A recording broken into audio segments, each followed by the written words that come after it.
ಒಂದು ಸ್ವಂತಿಕೆ ನಾವು ಬರ್ತದೆ ಅವರಿಗೆ. ಈ ನಿಟ್ಟಿನಲ್ಲಿ ಈ ವಿದ್ಯಾಭ್ಯಾಸ ಕ್ಷೇತ್ರದಲ್ಲಿ ಈ ಥರದ ಕಲೆಗಳು ಕೂಡ ಮಕ್ಕಳಿಗೆ ಪರಿಚಯ ಮಾಡಿಸಿದೆ. ಮುನ್ನಾಳೆ ಕಲೆಗಳು ಏನಾದರೂ ಗೊತ್ತಾಗ್ತದೆ, ಆಮೇಲೆ ಅದರ ಮಹತ್ವ ಅಂತ ಗೊತ್ತಾಗುತ್ತೆ. ಅದಕ್ಕೆ ಅದರಿಂದ ಒಂದು ಪ್ರಾಧಾನ್ಯತೆ ಇದೆ.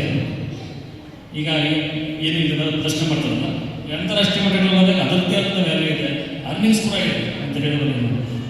ಯಾಕಂದರೆ ಅದನ್ನು ಉಳಿಸ್ಕೊಂಬರೋದು ಭಾಳ ಕಷ್ಟ. ಆ ನಿಟ್ಟಿನಲ್ಲಿ ಇವತ್ತು ಯಶೋಧಪ್ಪನವರು ನೋಡಿ, ಅವರು ಈ ಥರದ ಏನು ನಾವು ಏನು ಗಳಿಸ್ತೀವಿ, ನಾವು ಏನು ಮಾಡೋಕ್ಕಾಗುತ್ತೆ, ಅದನ್ನು ಏನು ಸಂಪಾದನೆ ಮಾಡ್ತೀವಿ ಅನ್ನೋ ನಿಟ್ಟಿನಲ್ಲಿ ನಾವು ಯೋಚನೆ ಮಾಡ್ತಿರ್ತೀವಿ. ಆ ರೀತಿ ಏನು ಕಮರ್ಷಿಯಲೈಸ್ ಆಗ್ತಾ ಬರ್ತೀವಿ, ನಾವು ಅರ್ನಿಂಗ್ಸ್ ಮಾಡೋದ್ರ ಕಡೆನೇ ಹೋಗ್ತೀವಿ. ಈಗ ಓದೋದ್ರ ಕಡೆನೂ ಅಷ್ಟೇ, ಏನಾದರೂ ಯಾವ ಕೋರ್ಸ್ ಅಂದರೆ ಚೆನ್ನಾಗಿ ಸಂಪಾದನೆ ಮಾಡ್ಬೋದು, ಯಾವ ಇದನ್ನು ನಾವು ಕಲಿತ್ರೆ ಮುಂದೆ ಜೀವನದಲ್ಲಿ ನಾವು ಆರ್ಥಿಕವಾಗಿ ಮೇಲೆ ಬರ್ತೀವಿ, ಇದನ್ನೇ ಯೋಚನೆ ಮಾಡ್ತಿರ್ತೀವಿ. ಇಂಜಿನಿಯರಿಂಗು, ಡಾಕ್ಟ್ರು, ಮತ್ತೊಂದು ಹೋಗ್ತೀವಿ. ಆದರೆ ಒಬ್ಬರು ಕಲಾವಿದನಾಗಬೇಕು, ಕಲೆಯನ್ನು ಬೆಳೆಸ್ಬೇಕು ಅನ್ನೋದು ಭಾಳ ಕಷ್ಟ ಅಲ್ವಾ? ಆದರೂ ತುಂಬ ಹೆಸರು ಮಾಡ್ತಿದ್ದಾರೆ ಅಂದರೆ ಕಲಾವಿದರು. ಒಬ್ಬ ಗ್ರೇಟೆಸ್ಟ್ ಇಂಜಿನಿಯರ್ ಅಂದರೆ ನಮ್ಮ ವಾಯ್ಗೆ ಬಂದಾಗ ಯಾರು ವಿಶ್ವೇಶ್ವರಯ್ಯ ಬರ್ತಾರೆ. ಇನ್ನೇನಾದರೂ ನಾವು ನೆನೆಸ್ಕೊಳ್ತೀವೋ ಇಲ್ಲ.